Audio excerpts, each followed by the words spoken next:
Good evening, one and all, and welcome to Mechanics of the Fourth Wall. Joining me tonight is Sasha, otherwise known as Orphan Red. How are you doing, Sasha? Hello, everyone. And also joining me tonight is Antonio Subrats. How are you doing, Antonio? I'm doing really bad. Doing really bad? That's not a good start to the show. Not really. It's just, there are people out there who like negativity, so, I just thought I'd start on a bad point. Fair enough. Well, I was hoping to start the show, Antonio, by talking a little bit about Cinderella, and anybody who's watching or has watched the show before may automatically assume that we're going to start talking about subliminally planted messages and hidden meanings to that movie. But I'm hoping at this point to actually hand over to Antonio, who will give us a little bit of an alternative explanation for the movie or the story of Cinderella. So if I can hand over to you, Antonio, maybe you can start us off there. Okay, thank you very much. So I take it most of us are familiar with the story of Cinderella, and I'll also bring in the story of Aladdin. Now, Cinderella is poor, but despite being poor, everything goes fine for her. It goes fine because she's beautiful, but that's just the reason for it going fine. And she happens to have a specific sized shoe, and it fits. But the crux of the story is she's downtrodden and she's poor. Now, Aladdin is homeless and poor, but everything goes fine for him because he finds a magic lamp. The story, the crux to both of these stories is the idea that it's okay to be poor because everything might turn out fine anyway. And we hear this as children, and we live through life, and we've got that story in the back of our minds. If you're a girl, you can consider yourself Cinderella when everything's going dreadful. If you're a guy, you can consider yourself to be Aladdin.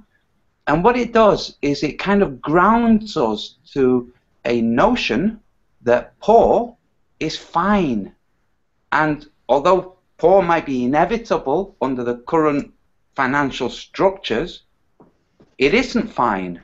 And if people didn't have those fairy tales, if they had fairy tales about somebody pulling themselves out of poverty through work, through endeavor, then we would have a different society and a different opinion about money and poverty.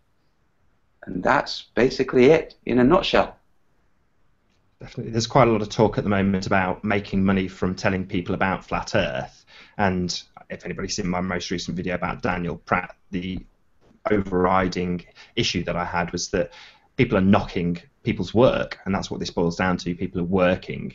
And in the case of Cinderella, she's poor, but she's not actually performing any sort of job in order to earn her wealth. She simply marries a prince. And Aladdin marries a princess. Absolutely. So from rags to riches without any actual work being done along the way. And they're seen as very noble because of their poverty. And I think that that's the part that bothers me the most. It's this idea that just by being poor, you're somehow more kind-hearted and more noble, and that then you deserve better things by function of that. And that's why you end up getting the prince or princess. Absolutely. It's the nobility issue. I mean, again, back to Dan Pratt, the example I gave on one of his videos, I think the title was something like "Gotta Pay the Bills." Is it more noble to work for a nuclear power plant and then make videos about flat Earth in your spare time, as opposed to just trying to make the truth-telling element of it make you money? I don't see any reason why not to do that, but a lot of people do. I mean, what's your thoughts, Sasha? Well, I think that I have a certain amount of hours per day where I'm going to be at my best and productive and able to be creative. And if I have to spend those hours doing some mindless work for a company that pays me and it has no beneficial effect to society, and then when I'm done that, because that pays for my rent and my food and my expenses, then I come home and I'm tired and exhausted, and then now I have 2 hours to do flat earth videos before I have to go organize myself for my workday tomorrow. Then how does that benefit society more than if I say, I'm going to use my productive hours where I'm at my best and use that creativity and put it into flat earth material that I can then give to the community and get paid for that, so that I can still pay my bills and I can still pay my rent and my food, but I'm giving my best to a cause I believe in instead of giving my best productivity 8 hours a day to something that doesn't actually help anyone, right? So I think it's great if you can use your skills and your talents to work in a way that promotes the flat earth and get paid for your time doing that, so that you can put that becomes your priority, I guess.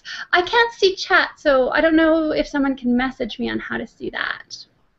I think if you go to... Sorry, Nathan, go ahead. That's right. I was just going to say, if you just go to the live feed, just make sure you mute it. You just have to load up the actual the video itself, and then you can watch the live feed there. Okay. On YouTube, yeah. Okay. I mean, before I get your take on this, Antonio, I know that, again, in the video I made earlier, I pointed out that what Patricia Steer is doing is extremely difficult. She's building a brand, and she's taking that brand to the next level. That, to me, is amazing. And jealous probably isn't the right word, or maybe not even envious, but I certainly look up to and admire people who have the tenacity and the drive to do that. So to see other people ridiculing that is just abhorrent. Well, it shows lack of thought in the person doing the ridiculing, because the truth is, any endeavour that's going to make any kind of money from the flat earth is going to make money by an avenue that promotes the flat earth. There's no other way of making money with the flat earth truth that doesn't involve exposing it to a wider market. Now, the term market is a financial term, but it's also, we can see it as a wider sphere than just YouTube, where we are preaching to the choir. So if I walk through my market, my agora, and I see flat earth t-shirts, I'm going to think, well done, that person that printed them. So I'm hoping to print some myself, but I would say, dude, good idea. Now, if that person makes money from that, I'm still thinking it's a great idea because it's putting it out. Now, people, we have our good idea. Oh, Sorry, that was me. that's okay. So, oh, 1 second.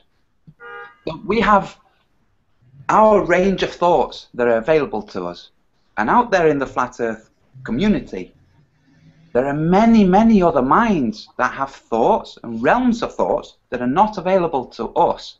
And if we say nobody should make money from it, we have no idea what thoughts those other minds would arrive at that both make money and positively promote the flat earth. Now, the making money thing is an incidental, is almost inevitable, it's impossible really in our society to do anything that reaches a wide public, that's done for free, and that is not criminal. Because you can graffiti on walls for free, but that's criminal. So it looks like you're forced by the system that Dan Pratt so hates and that we all see the cracks in and the problems with, but it's a system that exists, and it's a system that has law and punishment and can gag you. So that's the system we live under. So let's consider that that system was bright sunshine, okay? You get sunburn in the sunshine, so you have to deal with it. But it doesn't mean you can only do things at night. No, if you want to do things in the daytime so that daylight dwellers can see them, you're going to have to deal with the sunshine. So it's the same with this money situation. We live in a world where effort equals money at some point, and that's the situation we have. If you look at the ramifications of a podcast, people are going to listen to it in cars. People who are not already aware of the Flat Earth movement are going to join these cars. Friends will be listening to them. They'll say, what is this? It's going to be listened to people who are not immediately logging into YouTube when they get home from work. So what's the harm in that? In fact, the opposite. Doing only things for free definitely limits our scope. It certainly limits it, because we're not allowed to do anything outside of YouTube and outside of free websites. So that's it. We're limited. YouTube, free websites, that's it. No graffiti, no leaflets, nothing that is going to bring anything back to us that's negative, like punishments by law. So we're ineffective, we're weak if we stay in the outside the world of finance. And that's the whole reason for the Cinderella idea, is for the power elite to put these stories out. Let's face it, the people who wrote these stories could read and write. The majority of people couldn't. And those people knew what they were doing, and they know that a power elite, any hierarchical class, needs a lot of people at the bottom to prop them up. If that bottom gets smaller, the difference grows smaller, and it becomes unstable. Now, it becomes unstable in terms of the benefit that it can have, as it is, but it also becomes unstable in the harm that it has. So we've got to try and mold things so that the harm is minimized, but the benefits are used from a destabilized financial system, which many people are talking about. The whole Bitcoin world is about that. And I wanted to add something that I've been thinking about, and it's kind of, you know, Nietzsche used to talk about the slave mentality and the slave religions, and how the slaves, because they were powerless, because they couldn't acquire wealth in any way, what they did is they developed this ideology where wealth was evil, and people who had wealth were sinners, were evil, were lower, and that the people that were poor and they were slaves, that they were higher, that spiritually they were better, that they were going to go into heaven, and the rich people wouldn't be able to get into heaven. And that it really, I mean, it ties in a little bit to his views on Christianity, but it's this idea that groups that are powerless and poor will, when they realize that they can't get out of that situation, they'll start to deify that situation. They'll start saying, well, if I can't not be poor and I don't want to feel inferior, I'm going to turn it around on you, and I'm going to say poor people are better, and anyone who's poor, who tries to ameliorate their situation, they're bad, they're evil, they're sinners, they're sellouts, and they should be looked down upon for not wanting to be part of the noble, poor, spiritual class of people. And that's, it's funny because that's not a game that the wealthy impose on the poor. That's a game that the poor impose on themselves, that they look at their situation and they say, instead of doing what I can to change the situation, I just feel so powerless, so I'm going to pretend that I'm better than rich people. And that's what I see with the reaction to Patricia and Mark's show, is that people have this idea, I have to be better than rich people. So if you are going to start making money off the flat earth, then that makes you horrible and inferior, and then I need to reinforce that idea so that other people don't get that idea, and I'm the only one left here as a poor slave. I think that's something that people should think about a little bit more, maybe. Yeah, absolutely. I mean, one of the things that Christy said from Channel Take Back Space was that the way we take control is to take control of the content, and that's precisely what Patricia and us right now are doing. We're taking ownership of the content, and to expand upon that, again going off the back of what Antonio said a few moments ago, we have to drive that into bigger arenas. We can't just stay in the stale, stagnant, free arena, or it will never reach more people. Same applies with commercial elements of it, like t-shirts, like mugs. There's no harm to a market trader selling a mug with a Union Jack on, but if it's got a FE logo on, suddenly it becomes evil. It's complete and utter nonsense. And plus, if you're poor in our society, then you're deriving benefits from the taxes being paid by the middle class. Every time you go to the doctor, every time you drive on a road, every time you walk down a street thinking, well, the rapists are in jail instead of here, or at least some of them are, or the muggers. Like, you can hate society, you can hate the infrastructure as it is, you can be discontented with how it is, but there are still benefits that we derive, and it's really the middle class that's paying into that. So unless you're upper middle class, you are benefiting from people who are making money. And so then to hate them because they have more money than you, I don't know. It seems twisted because it's not like Patricia and Mark are looking to exploit people. That's very different. So I have problems with video makers that put 11 ads in a 1-hour video. I find that exploitative. I kind of think, you know what? Put an ad in the beginning. You want to support, you want to buy your equipment to make better videos, so you do need some income. But when you're putting 11 ads, then I feel exploited. And it's the same with the flat earth. If you're selling me a keychain that costs you a certain amount and then you're giving yourself a 20 to 30% profit margin, I'm happy.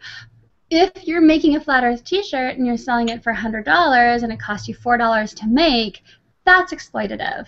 And so I think with Mark and Patricia's show, they're not exploiting people. They're not exploiting the flat earth because they're not going to be charging $100 a month for access to the archives.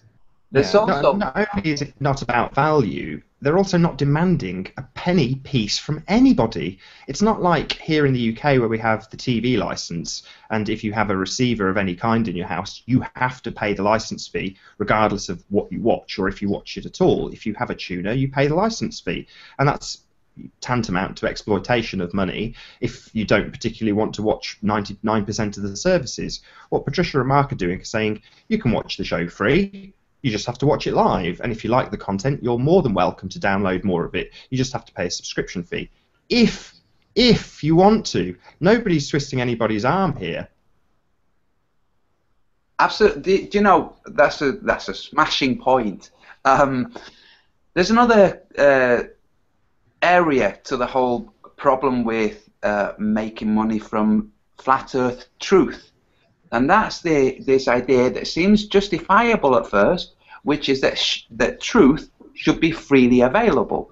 Now, as Nathan has just pointed out, if people start making money, but they're still making it freely available, that little objection is gone. But then you have to consider the idea that truth and knowledge should be freely available. Yes, it should, but it isn't. Your education was not free. Your parents might not have paid for it, but it was not free. Everybody involved in your education was paid. They were being paid to teach you. So your education, be it at school, university, the military, wherever, they were being paid to teach you. You were receiving the result of payments exchanging hands. So everything. Now, when you think of somebody like Nikola Tesla, okay, that most of us are familiar with, those of us who have really looked into it, we find that the reason he ended up penniless and being homed for free in a hotel was that he had no concern for money. He spoke about this, and it was well known. He was not interested in money. He was interested in improving humanity through technology and through inventions. If he had had an entrepreneurial mind, then he could have done the same things, but also involved lawyers, involved lobbying at Parliament, at government, financing his patents instead of just patenting them and leaving them, which is what he did with the majority of his patents. He would have been massively wealthy. Does that mean that he would have gone from being this person who wanted to improve mankind overall to thinking, forget not mankind, I just want to leech from them? No, he wouldn't. He would have still progressed humanity, but he would have done it better. And I think, you know, unfortunately for him, because of his background, the idea of poverty and the result of your labours having a value higher than money, which is true, there is a value higher than money, but money can be involved too. So look at the world we have. His technology on free energy, gone. Now there are people in Serbia who are developing the tower, but they're having to use money to do this. One of the guys financing this is the guy from PayPal, Elon Musk, and other wealthy people are financing these things. You know, nobody's going to give you steel and copper and labor for free because it's just not going to happen. So we have to be realistic. We're living in a world where money exists until the point that money no longer exists, nor credit, where we have a system that basically you receive everything you need by virtue of being a human, not by virtue of having a barcode on your wrist or a chip. Until we reach that point, we have to deal with the sunshine. I think your point about Nikola Tesla is very true in that if he had had the money, he wouldn't have had to rely on others to achieve his aims, and he could have developed his free energy. Elon Musk, what allows him to give the blueprints for his Hyperloop for free is the fact that he sold PayPal for a horrendous amount of money, but then now, because he has all that money, he's able to develop things that are good for the world community and give them for free and sell other things. He has more power and influence. If Tesla had had that power and influence, he wouldn't have been shut down. And so, so I think it's a good thing if you're able to acquire the influence that wealth provides in order to achieve aims that benefit everyone. Instead of just working in your dingy little room and dying alone and no one ever knows all these discoveries that you made because you didn't have the money to pay for the patents or to pay for the advertisements so people could find out about it, right? Yeah, there's also, with people like Tesla and Newton, these people, they had financial backers, and once those backers were dealt with, the finance was gone. Not so much Newton, but with people like Tesla. Now with Elon Musk, the process he followed, he's not a stupid guy, and the process he followed, he could see where it would lead, where it would go, and once you take opportunities, other opportunities present themselves to you. So if you consider an opportunity for making money and paying your bills from doing something you love, which number one, you're going to do really well because you love it, and number two, you're going to have a more positive impact on those around you, physically around you, because you're happier. So if you're resenting money because you're seeing it as an instrument of debt, as the Zeitgeist movement explains, and as we are all aware of, if you see money that way, then you're going to have a problem. But if you see money as a practical way of indicating thanks, as in gratitude, you do something for someone, they value what you've done, the gratitude is, they can't just pay you in hugs, they're going to have to show you gratitude in a way that you appreciate. If you shun money and you do things for free, then eventually the quality of the stuff you do is going to diminish because your happiness is going to diminish, because you're going to suffer. You will have leaks in your roof that you can't fix. You will have problems with your car. You're going to suffer. And, you know, we can choose how we look at money. We can choose how we look at value. We can attribute value to money as an instrument of debt and binding us like Sauron's ring. Or you can look at it as a way of people simply saying thanks. I prefer to look at it as a way of people saying thanks. It has a lot more happiness to it. Or even if you ignore the gratitude element of it, ultimately speaking, in the case of paying for flat earth material, somebody compared it to saying, well, if you just see this as entertainment, then I suppose that's fine. And in a way, you can just view it as entertainment. Yes, we're providing information and truth, but ultimately we're doing it on a network that, or not on a network, on a platform that we can control what we say, and we have ultimate control of what we say. And there's a lot of talk in Flat Earth about taking Flat Earth to the mainstream. Well, why take it to the mainstream when we can make it mainstream ourselves by doing things like Patricia Steer and Mark Sargent are doing? Then they have complete and total control of what they say. If they go to some commercial radio station, or let's put it another way, if they were, let's just keep it as one person, let's say Mark was already working for a commercial radio station and started talking about Flat Earth. They have control over the content, and they would fire him. They would say, we don't want this content, we told you not to talk about it, stop. And if he didn't, that would be the end of his job, and he would be homeless.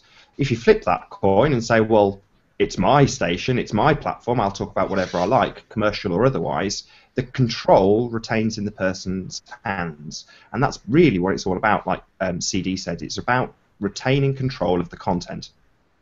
Also, let's not be naive. I think we know propaganda works, and we know that the government is using propaganda. Oh, there's loud noises outside my window. I apologize. So we know that the government uses propaganda. I've seen the globe on every time I log into Twitter. If I don't see the picture of the globe, I see the picture of the astronauts in the ISS. And everywhere you turn, you're in movies, entertainment, and in schools. And so I think that that's important to understand. I get a lot of criticism from people who are saying, by taking a light approach, by trying to take a humorous approach to the flat Earth, you're undermining the truth of the movement. And I think, no, I'm just doing propaganda, which is what they do, which is why they're successful. I'm saying there are some channels that are putting the flat Earth from a serious perspective, but in order to achieve the aims that the global earthers are able to achieve, we have to put it into entertainment. We have to put it into subliminal. So put posters of the flat Earth on the bus stop so that when people walk by, they kind of see it, they don't really register it, but it puts that idea in their mind that, oh, flat Earth. And if they start seeing it in their entertainment and in their serious news sources, in mainstream radio stations as well as the non-mainstream, that starts to have the effect that propaganda has, which is people start to accept it as a plausible alternative. And I just think we should use the tools that are available to us. I'm going to go close my window. Okay. Yeah, definitely. I mean, I was going to say, you mentioned the word propaganda and subliminal messages almost in the same sentence. And one of the things that Sasha said to Antonio when we were on a Skype conversation a few days ago was that, firstly, we were talking about priming, and Sasha was saying, giving us an explanation of what that means, which I'm hoping she'll do in a second, but essentially saying it doesn't work. And from that, she explained that, I'm going to steal your thunder here, Sasha, I'm really sorry, but you were saying that a lot of the advertising is actually done using more of a sort of psychological approach rather than a subliminal approach. Could you maybe expand on that a bit, please, Sasha? Sure, yeah. So priming effects are really big in psychology, and they say, oh, I can influence your choice by having these subtle cues that you don't register. And they use it in marketing, they use it in politics. The thing is, though, it doesn't actually have those strong effects, and the conditions under which it has those effects are very specific. However, that doesn't mean that there aren't psychological processes that you can take advantage of in order to modulate how people think, and the conditions under which that works best is when people are in an automatic mode. So when you're driving home from the grocery store and you get home and you realize you have no memory of the last 5 minutes driving home, that you don't even know what intersection you went through, it's just all blank. That's because you are in that automatic state. And the more you can keep people in that automatic state, so by imposing routines, you go to work every day, you're there at 9, you leave at 5, you drive the same path, you have the same food, you watch the same TV show about the same conversations on the TV show, the same advertisements. So then you become this automaton, you become this always in the automatic state, which is when you're most influenceable by the propaganda. And so the more you can break free of routine, the more you can make sure that you're not in that automatic state. So if you're driving home from work, take a different path every day, take a different route, and so that you're aware, so that when you're listening to the radio, you're able to filter out the stuff that you don't accept, instead of being in the automatic state and all the ads that you're hearing on the radio are just going in and they're being accepted as true. So that's why I think we should make use of propaganda as well. If we're fighting against the global earth theory and the power structure that supports, then if you're going, I don't want to use a war analogy, but so I'd rather say, like I said, let's use the tools that we have at hand. Yeah, one of the other tools they use is repetition. I mean, you mentioned about the globe being everywhere. You log into Twitter and there it is right away. And by having you know, a network potentially that does this daily, like a radio transmission. I know certainly I listen to the radio and will listen to it day in, day out, and it's very comforting. It puts you, as you put it, into that sort of at ease state of going into automatic pilot. And that is just another tool that they use. There's nothing wrong with repeating the same message over and over and over again to drive that message home. That's the tools that are used on us on a daily basis, so why not use it to get our message out? It seems to make perfect sense to me. What do you think, Antonio?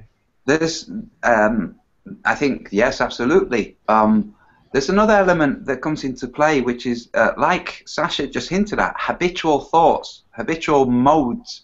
So you get into your car, you have your small routine, which is all to do with a driving routine. You then engage in that driving routine and let go of everything else, which is when you get into this influential state where you don't register anything other than what's required for driving.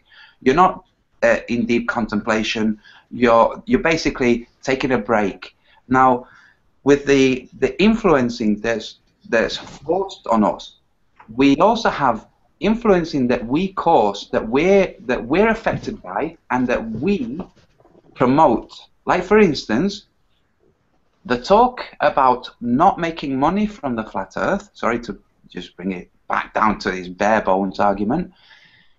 All of that talk is oppressive. What you're actually doing is saying, I think my idea of the world is more valid than yours, and you should endorse my idea.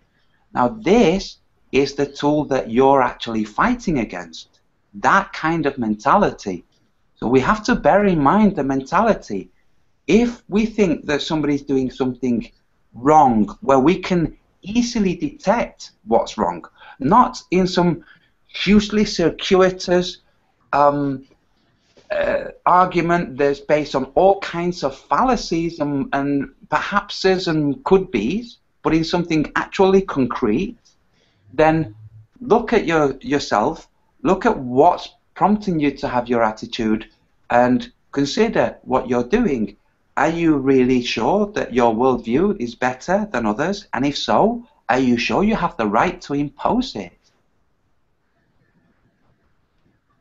Yeah, I think that that's a good point. That kind of brings us to what Bob said in the last Globebusters near the end, which is you don't want to try not to become what you wish to destroy, right? So if you don't like that the globalists are calling you stupid retard for believing the flat Earth, then don't turn around and call them a stupid retard for believing the globe Earth. And if you dislike that the globalists say this is the truth and you cannot question it, then don't turn around and tell them the flat Earth, the way I see it, my particular version of the flat Earth theory, because there are a few out there, is the truth and you can't question it. I think that replacing one, I can't think of the word, but like one dogma by another, I don't know that that helps.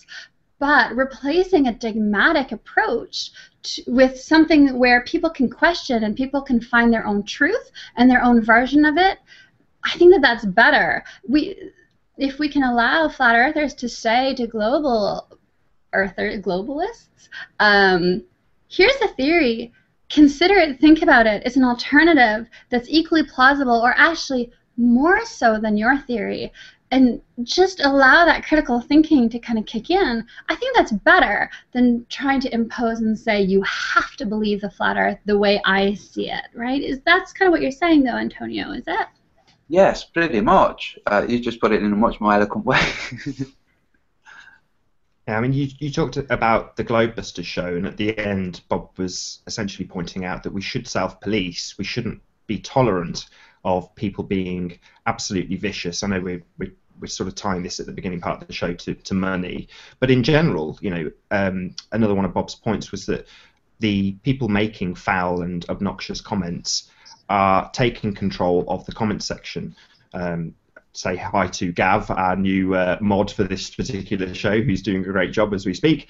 But you know, it's taking steps to clean up her act. I'm using Bob's words here, but he's absolutely right. You know, the comments section, as Max Egan demonstrated quite well, is something that people will pay in some instances, more attention to than the actual video content itself. So it's one where if we allow foulness and horrid comments, even if they are debating flat Earth, globe Earth, concave Earth, whatever, we essentially condone their actions by doing so. Would you agree? I would.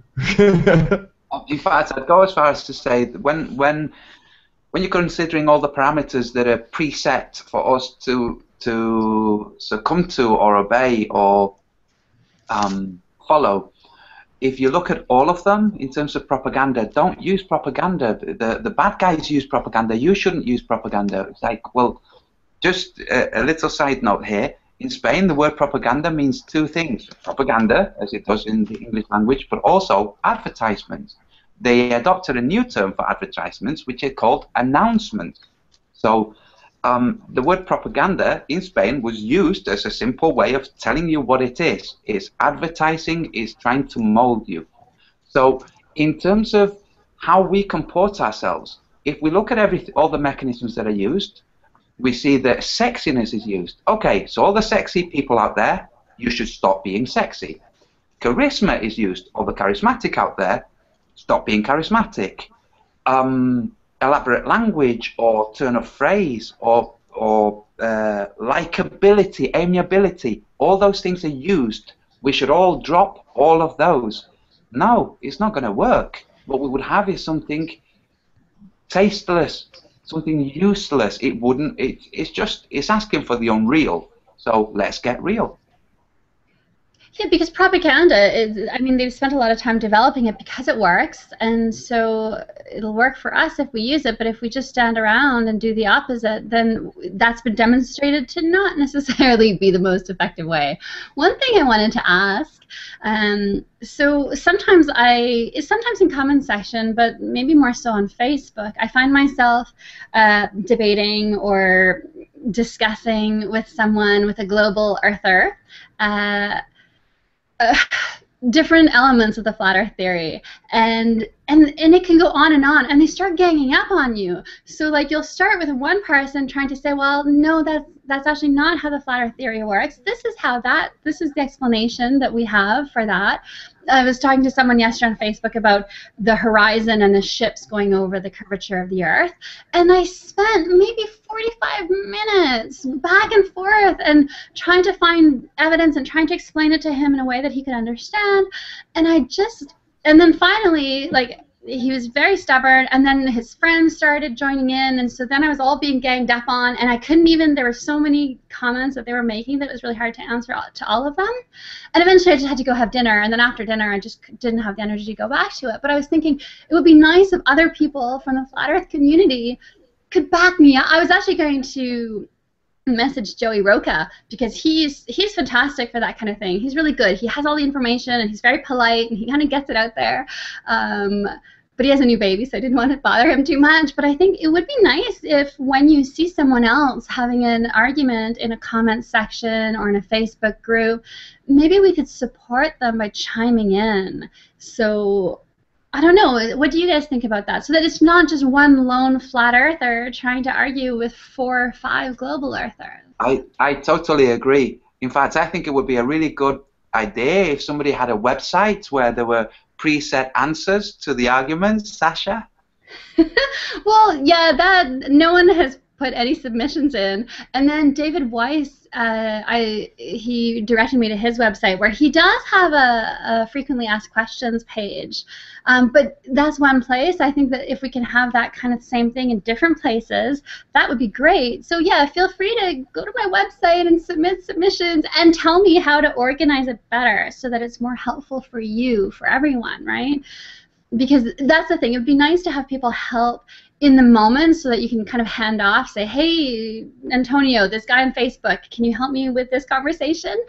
But also, yes, to then also put your answer on my website so that then the next time someone says that exact same thing, which they do, I can just go take it from the website. Yeah. Do you know what? When people, usually what happens is when somebody's making comments on YouTube, what I've noticed, somebody will make a comment, somebody will respond, and they're engaged in this situation. When somebody else comes along, be it a globalist or a flat earther, they will chime in often. And it's just a case of being aware of the situation. So if you're dealing with this and nobody's aware that you're dealing with this, then chances of somebody just accidentally stumbling across it are pretty small. So I think the minute you get engaged into one of these, just pass it, tag or everybody else that just tag them. And if we come up to a term, I don't know, support or whatever. When people see that in the link, and there you go. People, if they're on, they'll just come and see what's going on and jump in, and yeah, mutual support is. I wrote down in my notes. I can't remember which one of you actually brought up this subject when we were talking a couple of days ago, but about the bystander effect. Who wants to take on that one? Oh, Sasha. Sure, I'll take it. So the bystander effect is when something is happening, something horrible is happening, and no one helps because everyone looks around and says, oh, there are a lot of people around, so someone else is sure to help. And so then nobody actually ends up helping.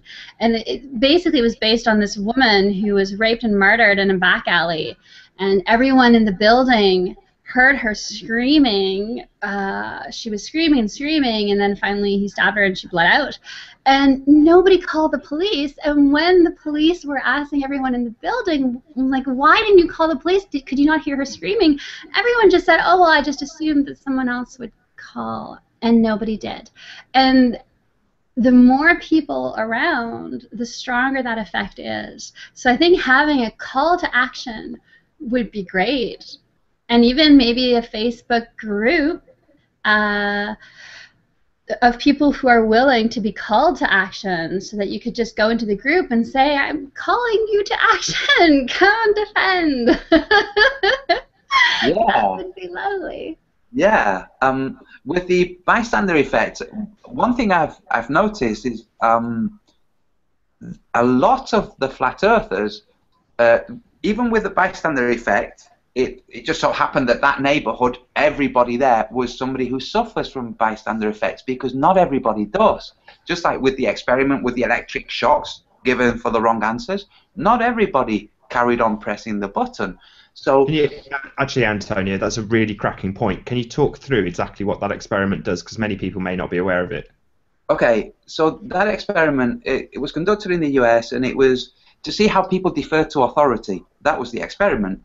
But what people thought that they were engaging with was a reward. That's what they thought that they were engaged in. So the person on the other side of the screen, an actor, would be asked a question. The reward was lack of pain, and the punishment was pain. So the first answer they got wrong, they had to press a button of a certain voltage, and the person, would say, "Oh, ouch," or whatever. As the questions As the number of questions increased, being wrong, the actor was answering in a more distressed way to each question, because obviously the pain was increasing, and those who suffer from bystander apathy were also the type of people who would carry on pressing the button because they were being told by a guy in a lab coat with a clipboard to press the button. And so they did. They deferred to authority, even to the point where they believed they had killed the actor in the other room. Now, the actor wasn't actually receiving any shocks. It's all part of the experiment. But this showed to what extent people are going to obey authority. As a side note, it demonstrated to what extent people will challenge authority and say no. And this smaller group of people who don't suffer from bystander apathy, who will actually step out of the crowd into the brawl in the center of the pavement and split it apart. And once they initiate this action, others jump in. So these people who don't suffer from bystander apathy, I think, are the bulk of the people who are in the Flat Earth movement, in the Flat Earth community. They're people who already say, no, I don't care about your ridicule. I won't stand by. I think we already have these, which is why I suggest that if you're engaged in any challenge or any repetitive or any long-winded person asking very simple questions but in a very long-winded way, which is taking up your time, you can pass it on. The minute other people in the FE community hear about it, they will jump in. You know, it would just happen automatically because we don't suffer from bystander apathy. Of course, you're talking about legitimate flat Earth debates here, and often there's, to coin a phrase I think Patricia used, we have to draw a line in the sand. We have to have an acceptable line of what is, deemed acceptable. We can't just stand by and watch ridicule or watch foul language or watch things that we wouldn't tolerate if it was on TV. We'd immediately write a complaint, whereas here we'd just say, oh, unsubscribe to him if you don't like what he has to say. And frankly, I think that's not good enough. And that goes with the self-policing of our community. It goes with the setting of the standards. And Nathan, you and I had talked about that in our interview. That idea that we do, and it's starting to gain traction, I think, the idea that we do need to start setting standards for acceptable behavior. And when someone fails to meet those standards, that we react in some way, because this idea that, oh, well, you can't do anything about it. Well, actually, you can. It's not enough to just turn our backs on people. I think we do have to express it and say, that's not acceptable. I don't know. Yeah, there's for men out here, there's also a small problem which comes from a certain branch of feminism which will give you a dirty look if you hold the door open for them. Regardless, you would have opened it if it was an old man, a boy, it doesn't matter, but they assume you're opening it because they're a woman, and they have this offense. And a lot of men, especially sensitive men, will be apprehensive about jumping in to help in case they have this retaliation. I can deal with things for myself. But like Marty Leeds says, we have to follow our hearts. If your impulse is to help, and then as a result of your help, you receive a spiteful comment back, dismiss it. Don't worry about it. That's just an automatic response from the person biting back. But chances are you'll help somebody who appreciates it. Now, the value in helping someone who appreciates it is worth 10 people you defend who don't appreciate it. Their lack of appreciation is the value in that lack of appreciation is there isn't any. So if you're doing it out of a sense of goodwill, don't worry about it. Jump in, defend. Don't think you're going to suffer the consequences of a wrathful person who you're defending. And that doesn't mean only women, same with guys. We do it. Martin knows this. We support each other. Nathan, everybody, we all support each other. So, and that was Martin Nitschke, by the way, I was referring to. We do. We support each other. And a really good guy, just to give a shout out, is GeoShifter. He's really cool for putting things putting things quickly in a view that just shows you a little bit of comedy, which is great. We need that more. Yeah, it's pretty succinct. But we have an opportunity to set what are and are not standards that we will adhere to ourselves. And as Sasha just said, when it reaches a point that somebody is not meeting those socially acceptable standards, we have to do something about it. Now, that might be as simple as just saying we don't accept this as an acceptable way of behaving, and just by voicing that, it does seem to, if today is anything to go by, have an effect. And one thing I wanted to ask is, what do we do, and do we do anything, when people are trying to defend the flat Earth, but they use wrong arguments that are clearly flawed or just outright wrong? And so their intentions are good. They're trying to, or videos that are made, let's say. So I did this recently where there was a video made that I was trying to support the flat Earth, but it just didn't make sense, and so I just kind of commented privately, like, this actually, it's not quite how it works. Because I think part of the self-policing, do we want to look at some of the arguments that happen are because people, globalers, have a misrepresentation of the flat Earth idea. And they say, this is what you believe. You believe this and this and this, and that's just stupid. For example, you believe that people will fall off the edge if they get to the end of the disc. And I kind of think, do we want to start helping each other to make sure that the content that we are putting out is a little bit more accurate, or are we still at the early stage where we're just encouraging it doesn't matter what you say as long as you're saying something about the flat earth? Or have we kind of grown past that now, and now we can start saying it's great that you're trying, but here maybe, I don't know. Do you see where I'm getting? Yes, I think that's a really good point. I think it's there are flat earthers out there who have who see the wider picture, the wider significance, and there are others who don't.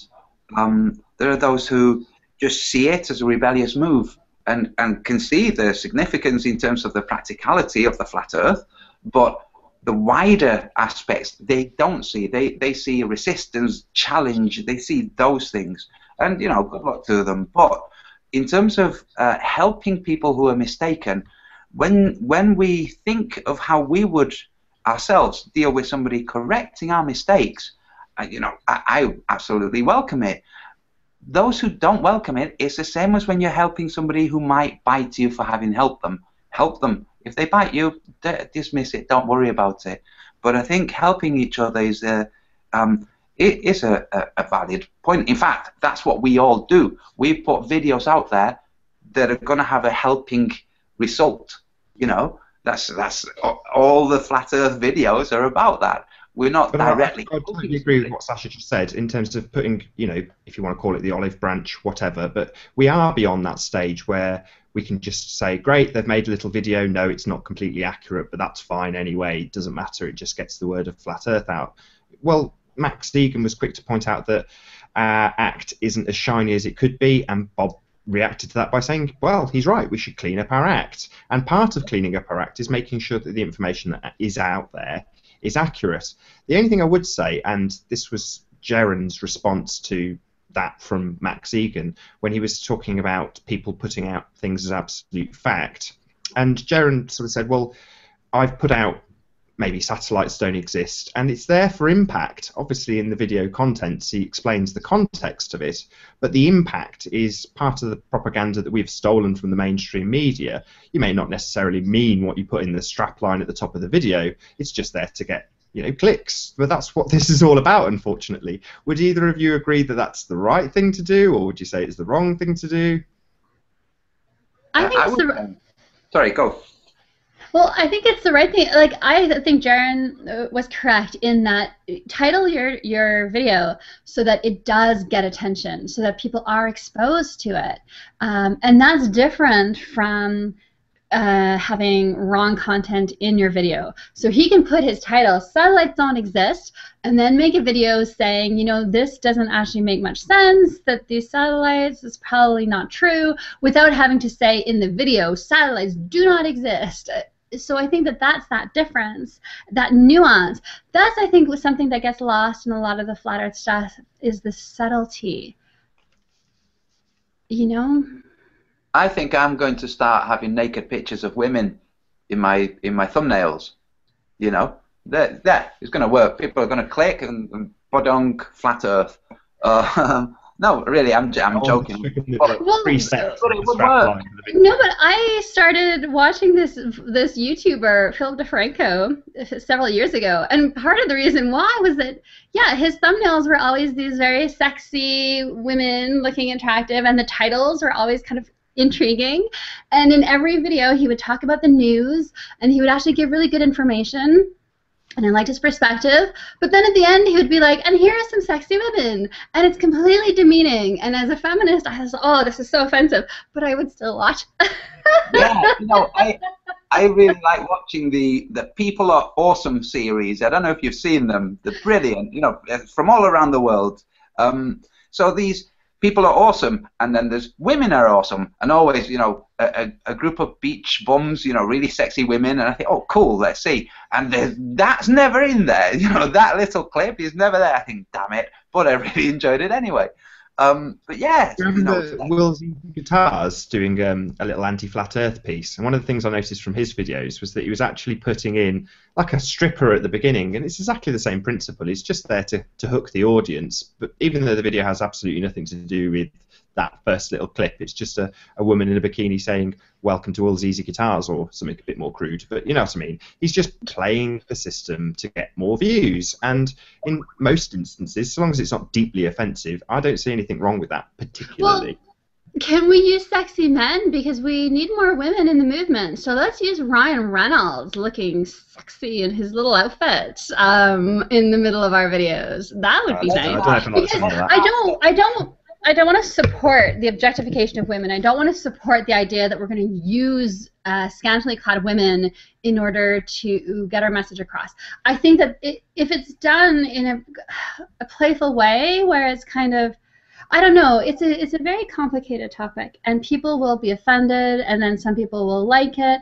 And as a woman, I don't want to use a sexy bikini-clad woman at the beginning of my videos, because somehow then that has people in that mindset that women are not intelligent, that they have no opinions that are worth listening to, that the only thing that they have of value is their sexuality, their sexual body.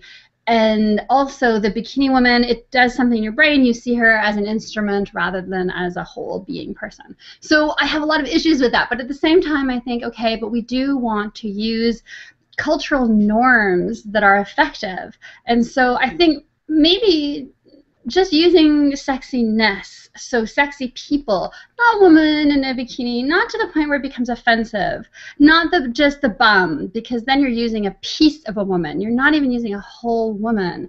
That's offensive when it's just a body piece, because it's really this dismemberment. But, yeah, but sorry to jump in, Sasha.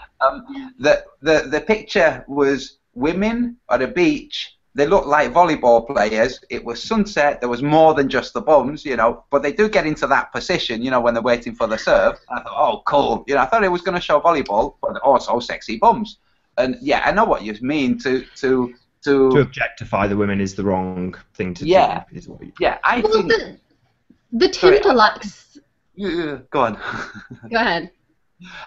I was going to say, I think slogans work. You know, the word sexy, you know, women are going to see sexy and think sexy. You know, sexy men. Lesbians are going to think sexy women. Everybody's going to think sexy. I think a slogan like, if you thought the globe was sexy, wait till you get a hold of the flat earth.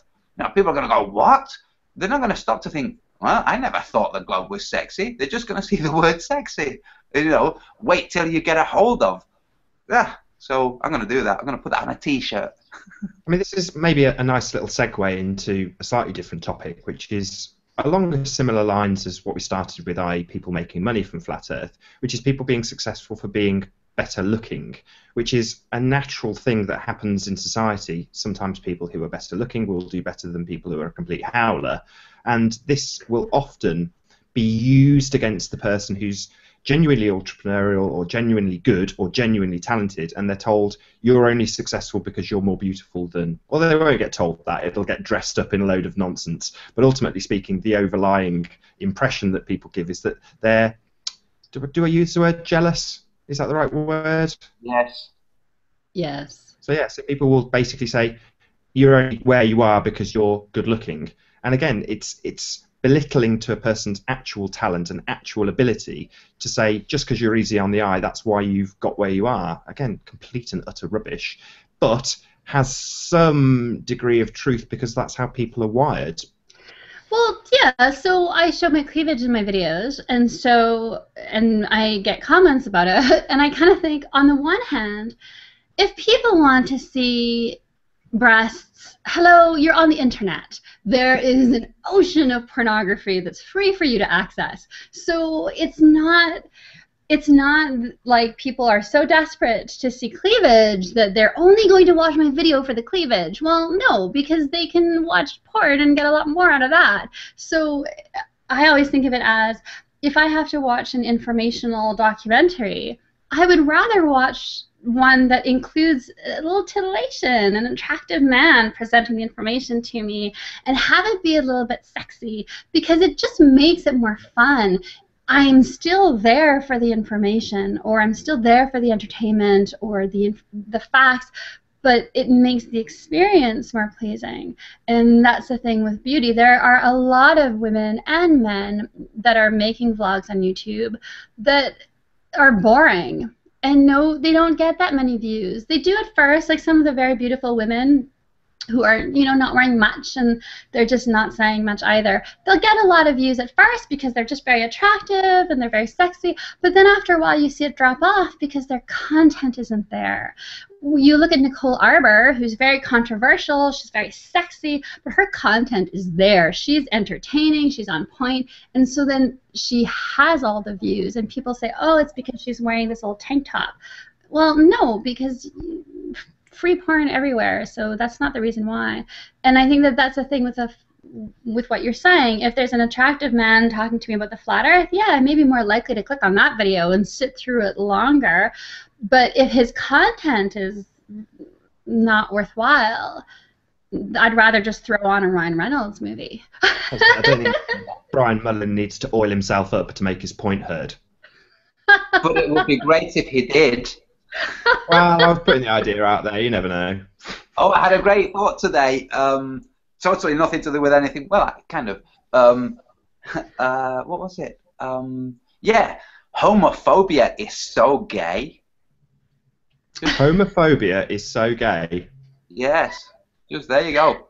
Pass that on. Right. Another thing. If you don't mind me just hijacking this right now. So we've been discussing the sexiness in terms of appeal to people.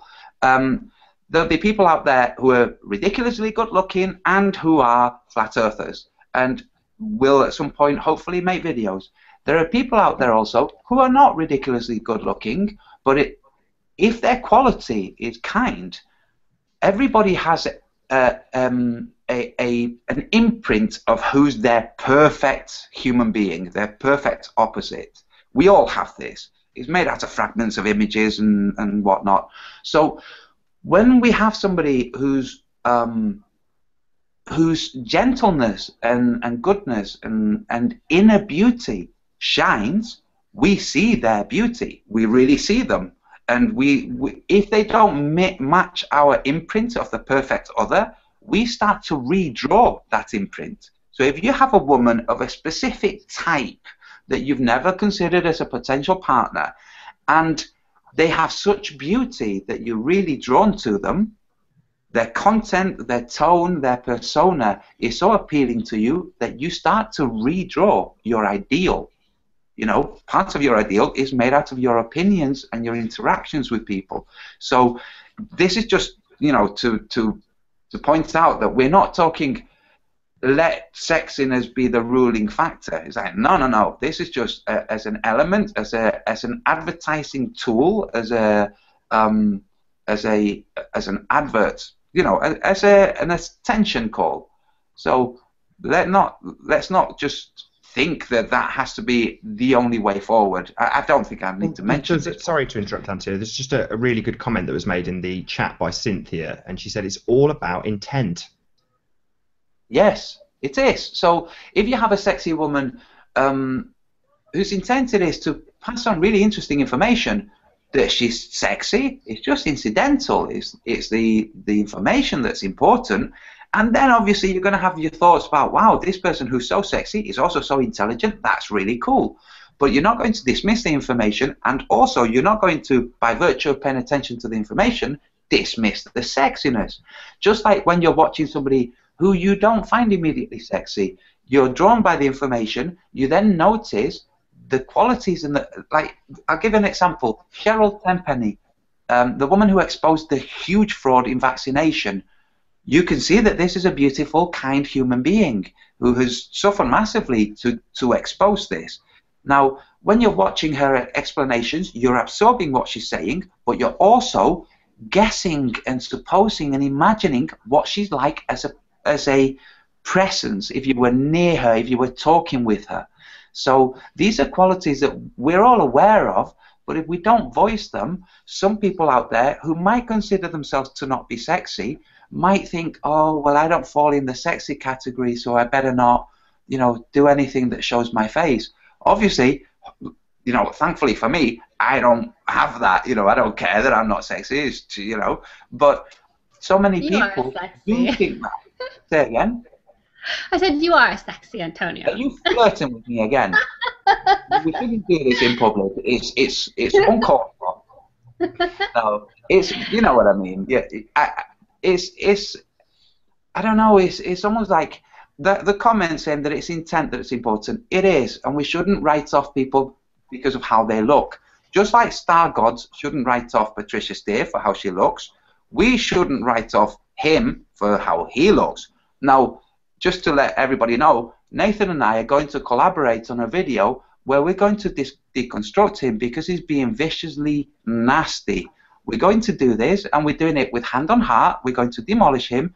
Hopefully, he can pull himself together again afterwards in a more benevolent form, because right now he's bitter and vicious and nasty. If we stand by and let that happen, we're not being very kind to anybody. We're not being kind to him. Now, I personally aren't doing it solely so that he'll stop being so nasty and have a more rewarding experience of life. I'm doing it because I don't like bullies, and I would happily kick him in the balls, you know.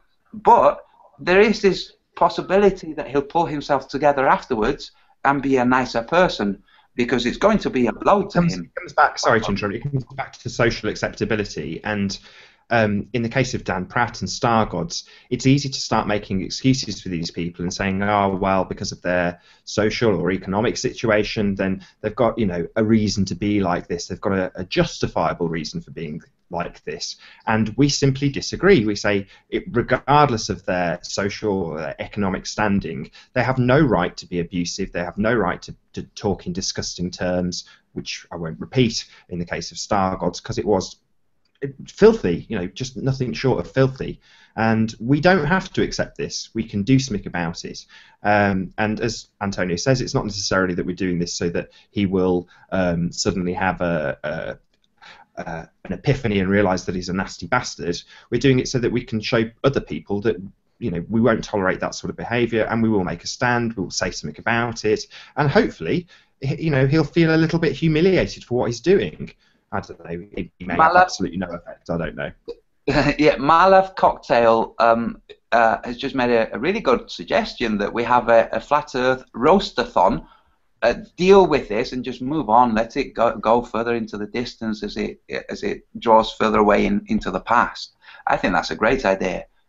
The thing is with the roast, though, you've generally got the consent of the person you're roasting. So if it's the roast of Justin Bieber, he sat there on stage listening to this.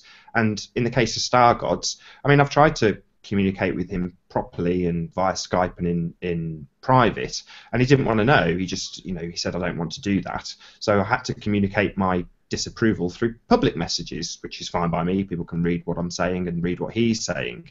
But it would possibly be a bit unfair to absolutely tear into him without him even having any sort of right to reply. Do you not feel? Yeah. Oh, sorry, Sasha. Let me just point out, Andrea Sensi also thinks that he can get away with saying things that maybe he should reconsider. So yeah, it's not a case of going after those who don't kiss up to our asses. It's going after those who violently attack us. Just because you're not doing it physically doesn't mean that your insults don't have an impact, which is why you make them. You know they have an impact, and sometimes that impact means that you get a kick in the balls too.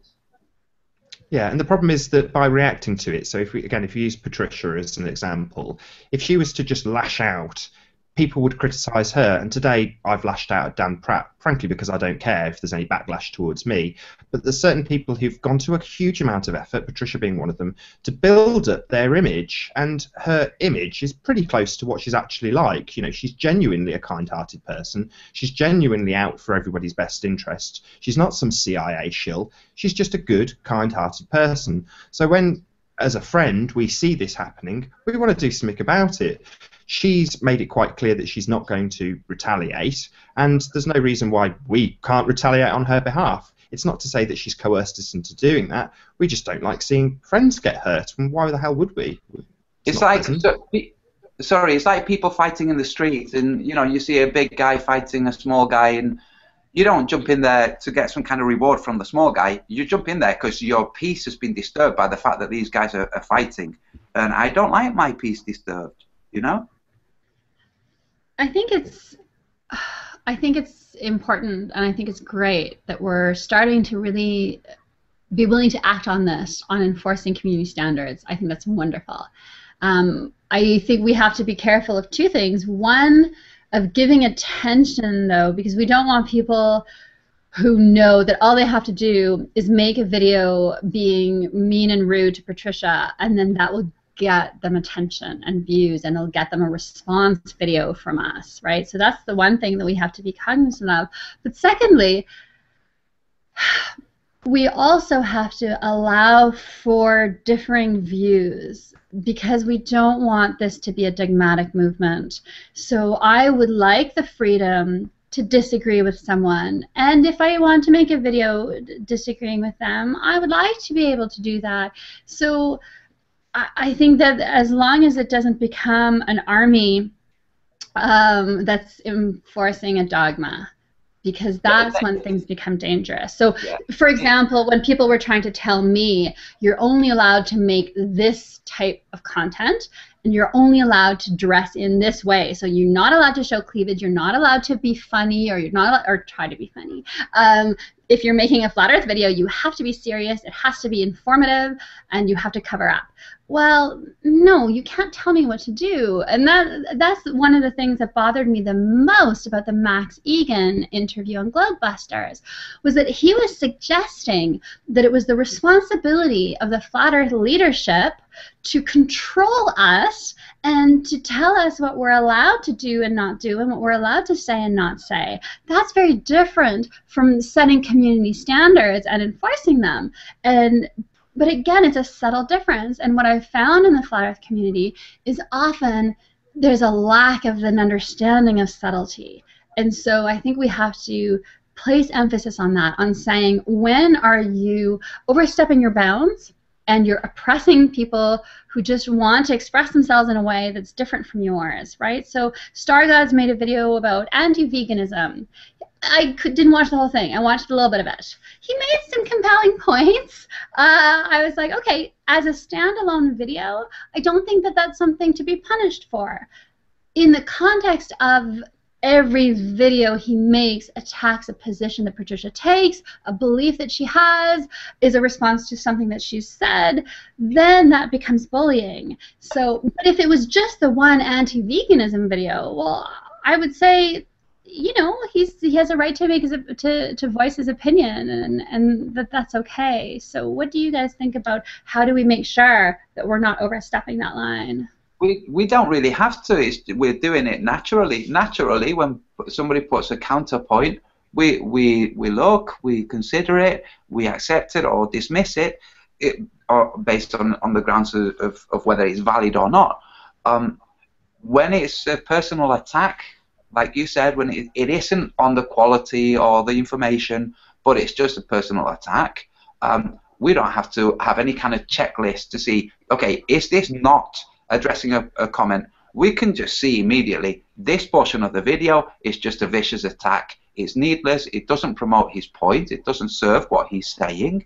This is just a bit of lashing out at the world. We can and do in society. If a child is lashing out, we restrain them.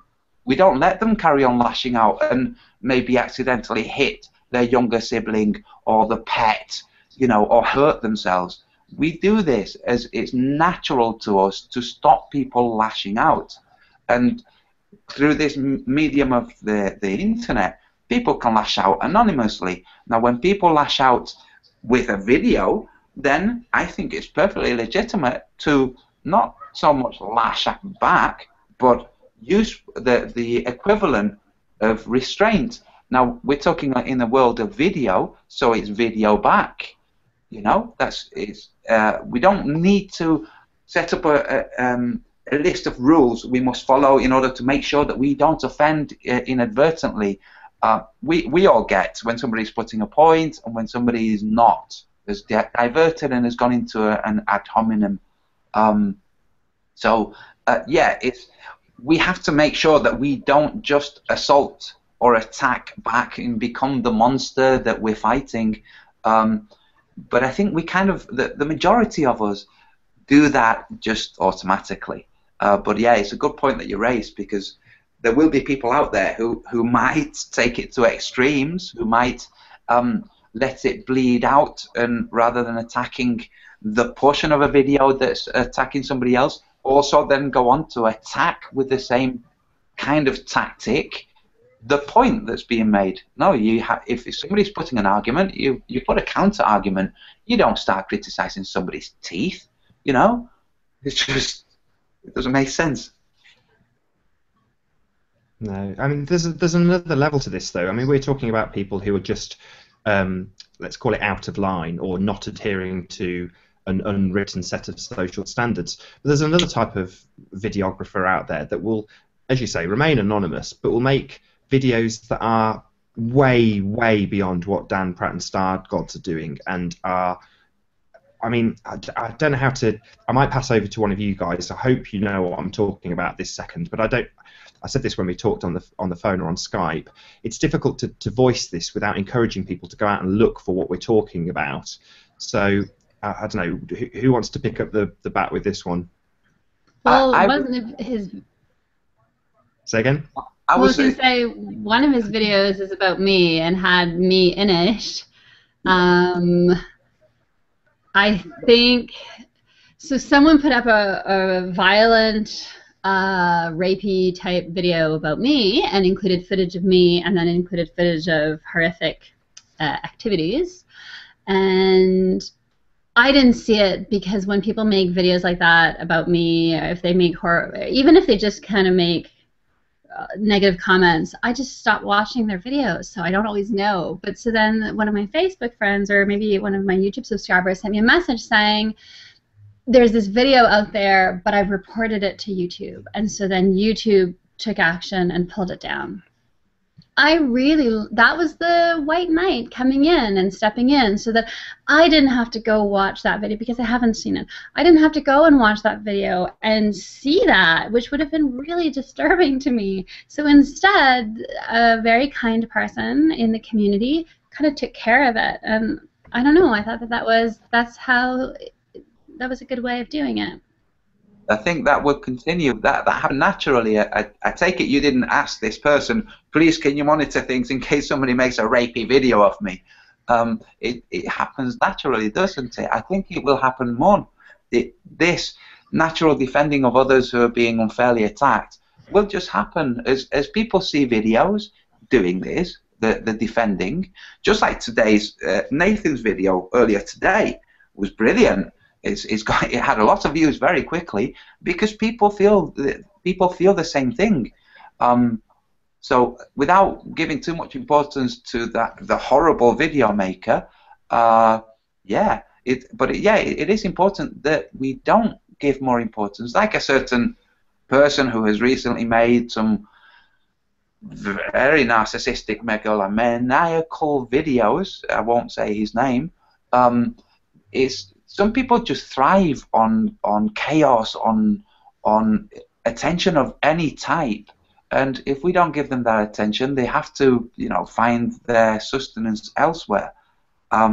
If you don't mind, would you guys mind if we took this back, Sasha? When you and I have spoken, we've discussed some really scientific ideas. Would you mind if we moved to that, to things that you really know about, Sasha, like what you were telling me about the light and it being encoded? Can we go on to that? As long as you started off, I'm happy to. Okay. Well, it kind of has a bearing on the idea that the let's call it the ice ring, or the expanse of ice, that it might not be completely rendered until it gets to the point that an observer reaches a point where it requires rendering. Yeah, I think that really falls into the simulation theory. This idea that physicists have found and have established, and it's for decades and decades, that light is only manifested when we observe it and detect it. And not just light, but electrons and some bigger particles as well. And so and we can influence quantum effects through focusing our attention on them. So there is this idea that reality is not concrete and it's not as stable as they would have us believe, and that we can not only affect it, but that we shape it as we go and as we interact with it. So, and I actually want to bring something in that's not as related to this, but so there are all these different crystals that do different things, and I find light quite fascinating. And so you have barium titanate, which is found in chemtrail residues, which is a phase conjugate crystal. So light comes into it and it bounces back at exactly the same angle, the same amplitude, the same phase. It comes out in the same way. And there are a lot of interesting implications to this. And so I was looking into these kind of structures. As I was doing this, I came across an article about a researcher who was working for a Chinese company, and he was doing research with gallium nitride, which basically they're the patents about the artificial sun that we've been talking about, right, in the flat earth community. And they're patents from the 60s on how to construct an artificial sun. And I think this is interesting in terms of the flat earth. If you look at what materials you would use, gallium nitride is a very ideal crystal structure to use for that, and it's used in diodes, and it can absorb really high temperatures, and it's fine. And the company that this guy was working for in China was called A-Star. That was the acronym for the company, and he was killed anyway. They killed him, and the FBI got involved, and then they pretended that it was a suicide. And he had told his family that he was really concerned about the work that he was doing and how it would affect the U.S. national security. So I don't know, to me, I think that the flat earth theory opens up avenues of research into other topics that are related to how is our reality constructed. And there are two layers to that. There's the layer of, are there artificial constructs that are starting to be imposed at the level of government or technological advancements that are used against us to manipulate how we experience reality? And then the second level of that is just the underlying structure of reality something that's somewhat artificial or that's somewhat manipulable by us? Yeah, I've gone off on a weird tangent. I'm sorry. Oh, no, that was cool. So we're getting onto like the mechanisms involved, the mechanics involved in the structure of what we call this world. So we have the subtle, soft elements like propaganda and information, and then we have the more concrete elements like matter, energy, and say the firmament. What's that made of? And sorry, can I interrupt here, Antonio? Because Sasha said something quite pertinent, which was that we can affect reality. And some people watching this may be familiar with the double slit experiment, but there was another experiment you mentioned on the Skype call we had a few days ago. Can you, I'm sure you know which one I'm talking about, can you just explain to the audience what that experiment is and how it works, Antonio, please? Oh, I don't recall, Nathan, sorry. A bit of water involved. Water.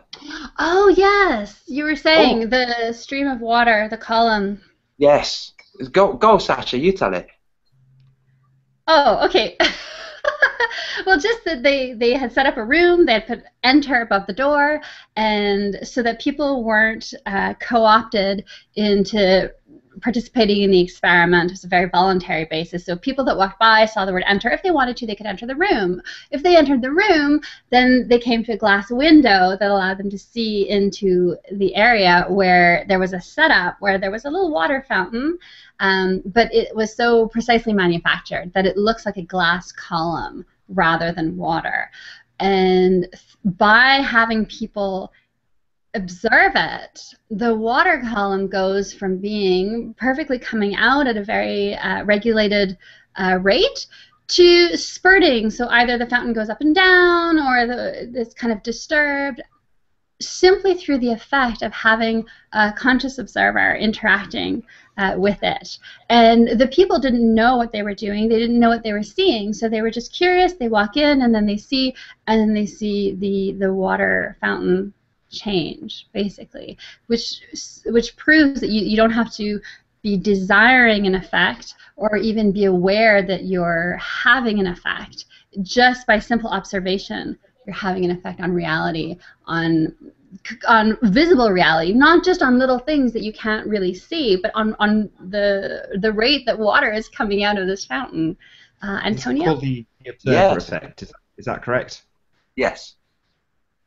And the interesting thing is that the experiment was not set up to see whether or not people have this effect. The experiment was set up in an engineering university, in an engineering department of one of the best engineering universities in the UK, and it was because it is widely understood that things like gremlins don't exist. When somebody's computer packs up, and always his computer or her computer packs up, it's not a case of gremlins. It's a case of something more subtle happening, and it's been understood. You know, in the building industry, there are people. I worked in the building industry for a short while, and there are people who you just wouldn't allow to go on the higher levels because they had accidents, they dropped things, and there are people that don't. And in the world of very sophisticated equipment, when you have somebody who has an impact on that equipment remotely, you want that person not involved. You want that person shielded to not be able to interfere with the equipment. So the reason I thought that this was kind of pertinent, it came from your LIGO video, where you finish with the, I thought it was such a booyah moment when you say, and also at what point does the observer effect kick in? It's like, yeah, all of these guys must know about the observer effect and how it's not even related to somebody having an influence as the event is happening. It's the mechanisms involved, that the elements involved aren't fully understood. So how they work and how they can be made to work, these are things that are being studied, that are really being studied by real physicists, not theoretical physicists, you know, experimental physicists. So this experiment, the engineering department wanted to know, how can they shield, how can they find a way of discovering what the mechanisms are so that equipment doesn't get messed up by these people. Now, I have an anecdotal story. I don't really like anecdotal stories, especially third hand.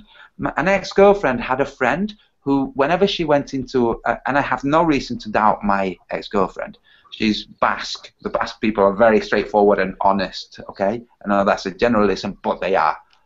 Anyway, she tells me about a friend whose hairdryers would blow up, who couldn't switch the radio on, who, if she went near the TV, it would scramble. And she would do this as a kind of party trick, really. She would, not really a party trick, when she'd be in Spain, people hang out in larger gangs than in the UK. You'd go out with a group of 12, 14, even 20 people. And whenever they went out and it was early enough that shops were open selling electro-domestic products, she would go in and walk in front of the screens, and they would scramble as she walked past them. So there's also there's a guy who's magnetic. You know, the magnetism he has is not standard magnetism. You know, there are elements at play in our reality that we don't understand. And when we stop looking at distant stars with equipment calibrated to study distant stars, we can start studying what we actually have. So the actual energies molding the world, how they play, how the celestial South Pole does what it does. What is it doing? How is it doing it? How is the North Star at the distance it is? How is it visible from these points? What's going on? The big questions that all flat earthers are asking. And I'm sure that we're at the dawn of the flat earth in terms of the modern world, with the type of technology where we can spread information very quickly. So we're at the dawn of this stage. We have no idea what things will be studied and embraced in the future. I was recently looking at the speed of the sun through the galaxy. just to see what contemporary astronomy and physics are saying. And they have been changing their tune very quickly and quite abruptly in regards to how fast the sun is apparently traveling through space with us orbiting around us. The possibility of them scaling down their theory is there. You know, all they have to do is tweak it stage by stage by stage. And as long as they have either a malleable enough public who will not be shocked by revelations of a true reality, or whether they can use some kind of distraction and slip it in, I don't know. But I have no doubt that in 2,000 years' time, we're not going to be living with people believing we live on a globe. This is when I was joking about the Mandela effect at one point, having a headline saying, you know, thousands of people seem to believe that they have a memory that they were taught that we lived on a globe. I was joking, but also that there was an element of truth. It's a possibility, you know, especially if people promote the Mandela effect. You know, there you go, newspaper headlines. People falsely believe or live in a globe, in a world where they are on a globe, and it's always been the Berenstein. Well, one of the things that I find interesting about this is that you're bringing up. And so, okay, so I'm going to put this out for the chat and for the both of you, and maybe we can, as a group, kind of figure this out, because I'm trying to wrap my brain around it, and I'm still struggling. So, oh, Nathan? Have we lost him? Oh, no, he's there. Okay, this idea that in order for light to be manifested as either a wave or particle, doesn't matter, but to actually become real rather than just be a probability, it has to be detected by a conscious observer. So even like if your Geiger counter detects the decay or doesn't detect decay, that doesn't collapse the superposition state. It has to be a conscious observer. So here we go for NASA.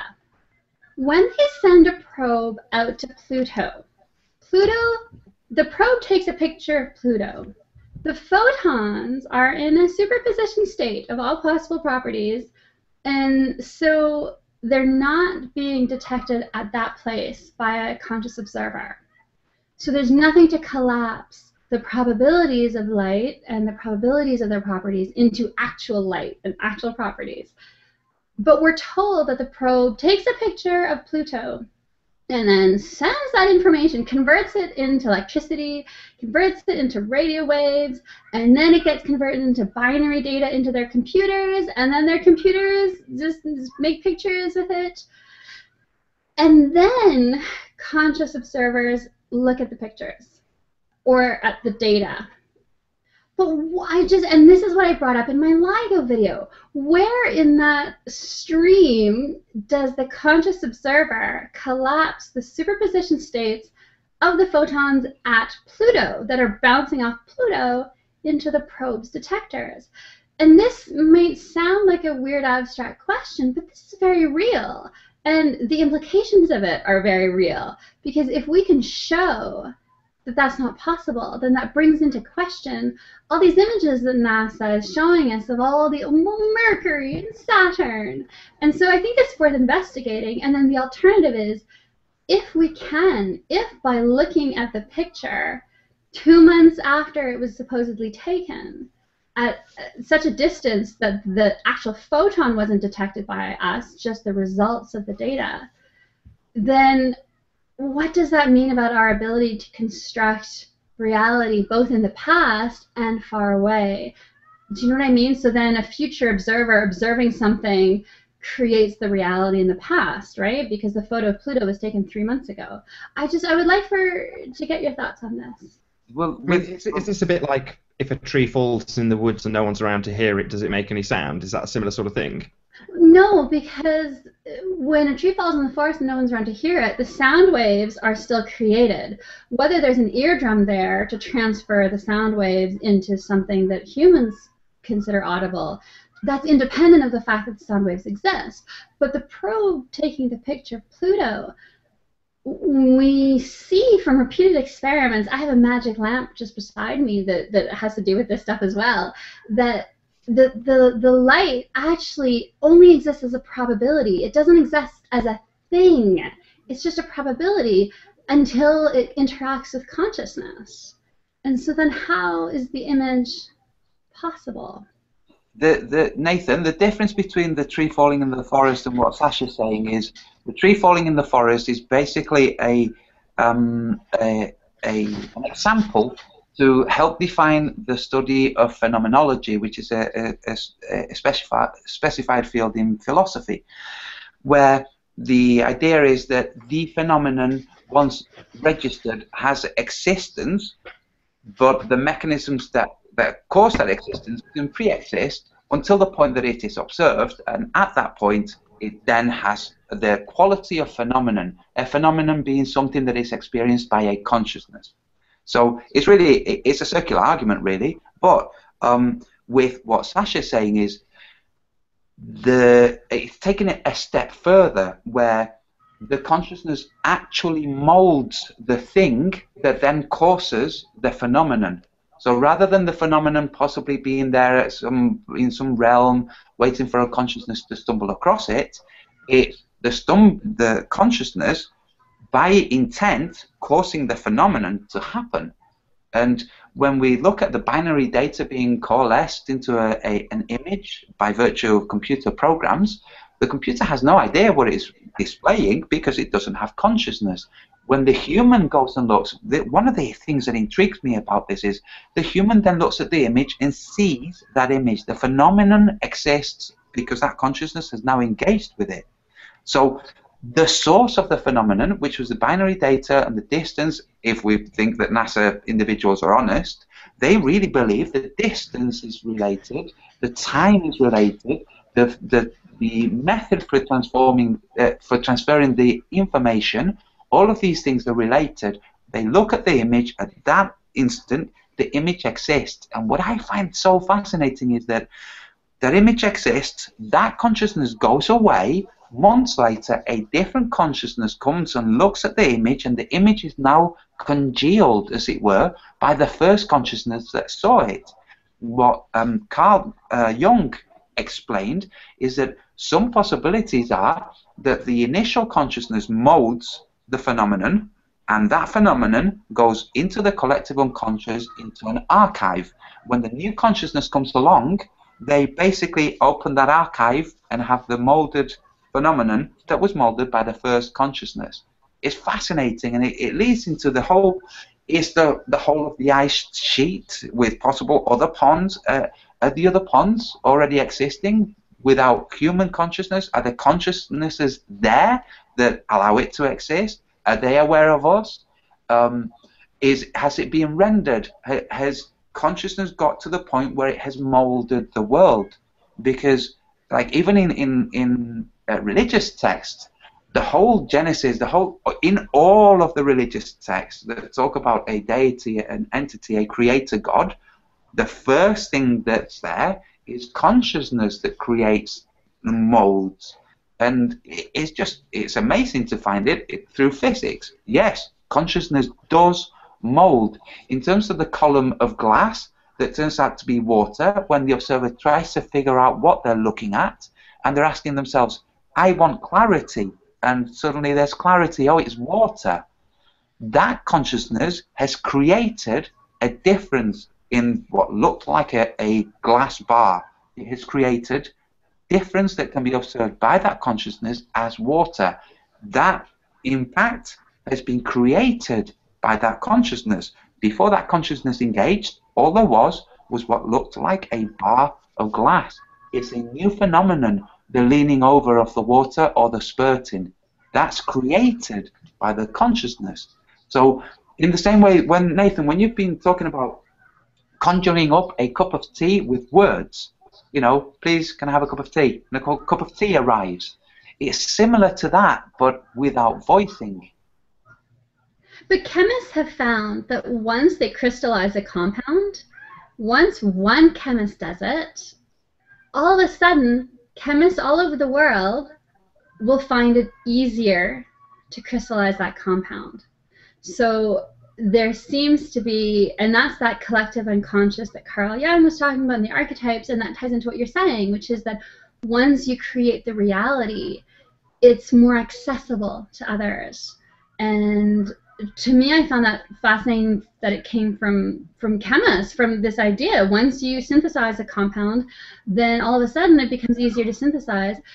And so I think about the flat Earth with people falling off the edge, and the Dark City movie, that old movie, Yes. where there's this edge, but as human consciousness ventures out past what we see as Antarctica, then we would in effect be bringing into existence the vast plain or the edge of the dome or what have you, so that it might actually be unset, uncongealed, for using the words that you said, Antonio. So it might still be in a realm of probability.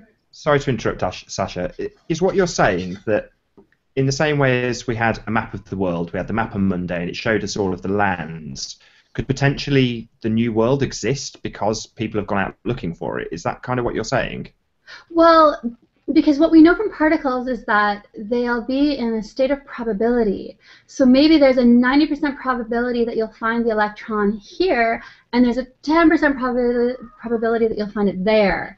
But by looking here, then it manifests here. But if you had looked there, then it might still have, because there was a 10% chance. So you're kind of interacting with reality to bring it into existence. So it would be the same thing. So maybe there's a 20% probability that there's a dome, and maybe a 40% probability that there's another puddle. And they just exist as probabilities, but they're not set. They're not determined. It doesn't mean that one is more probable, therefore it is. It just means that there's more probability, but it's not certain.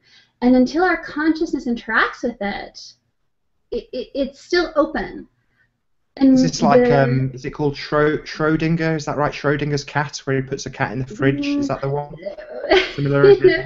Well, he puts it in a box with a vial, and then the cat is both alive and dead until he opens the box to check. It's kind of like that. But the implications of this, though, with what Antonio was saying about the column and the wanting to know what it is, wanting that certainty, makes it behave in a way that allows you to get an answer. So it's not just that we're affecting things, we're actually affecting things in the direction that we want, that is useful to us. So my magic lamp, I want it to be pink or lavender because it's most beautiful when it's pink and lavender. And so when I'm focused and I'm in the zone, it just stays pink and lavender. Whereas if I'm not, then it just goes through all the different colors. So it's not just that we're having an effect, it's that we can guide it. So it suggests that there might be a 40% probability of a dome and a 20% probability of another puddle. The first people to go out there and explore are going to shape what they find. Because even if the probability is lower, that doesn't mean it's not going to happen. So if they want it to be the dome with another puddle, in essence, they might be able to affect that probability to manifest that. And once they do, then that's set. Then anyone who follows behind them is going to find the next puddle. So that's why if there's a possibility that it's undetermined, then do we want it to be our military arms of our governments that are at the forefront of exploration? Because what are they going to find? They're going to find territory to fight over. They're going to find people to fight for it. Whereas maybe if it's a different type of person that is sent on the expedition, maybe they'll find something else. I have a somebody mentioned in chat consciousness of water, and Dr. Isaru Emoto. Brilliant observations. How you can have and this links to, unfortunately, this actually links to magic possibly being real in terms of a mysteriously misunderstood thing that has impact, that can create. So we've spoken about the Illuminati and the New World Order and these organizations portraying themselves as having abilities that are magical. Now, it turns out there are such abilities like taking water and molding it with a thought, or what in magic is called an incantation, something you don't actually murmur, something you say internally. So saying thanks to the water will mold the crystals into a shape that's recognizably that of thanks. Now, it will have been Dr. Emoto himself that dictated that shape unconsciously. It looks like a certain type of snowflake. That's the thanks shape. Now, when you take a drop of water from that vial and you put it into another vial of water that has not had any incantation, when that drop engages with the other water, all of those drops now have the same thanks. So when we look at the possibility of the military going out there with the idea of threat and encountering threat or fear, then that's quite a dangerous situation. Luckily, it looks like what they really have out there are scientists looking for answers. So the likelihood that they'll find things that are less threatening is wider. I think. I suspect that some of the studies going on out there are not going on so that they can be used as a cover for the military being there. I think some of the experiments and observations going on there are legitimately trying to make sense of the world. Now, we're not going to hear what their discoveries are, just like we're not going to hear what the discoveries were of the intact Popol Vuh that was found in Colombia, I think it was. One of the Central South American countries.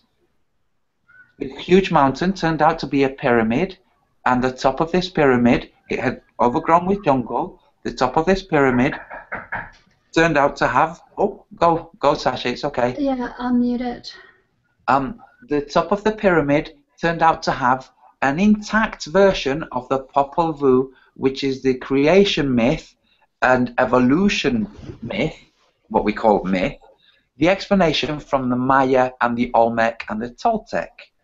We haven't seen this. The Christians, when they arrived at the Mayan temples, destroyed this way back when. The conquistadores, they just destroyed everything that was heretical.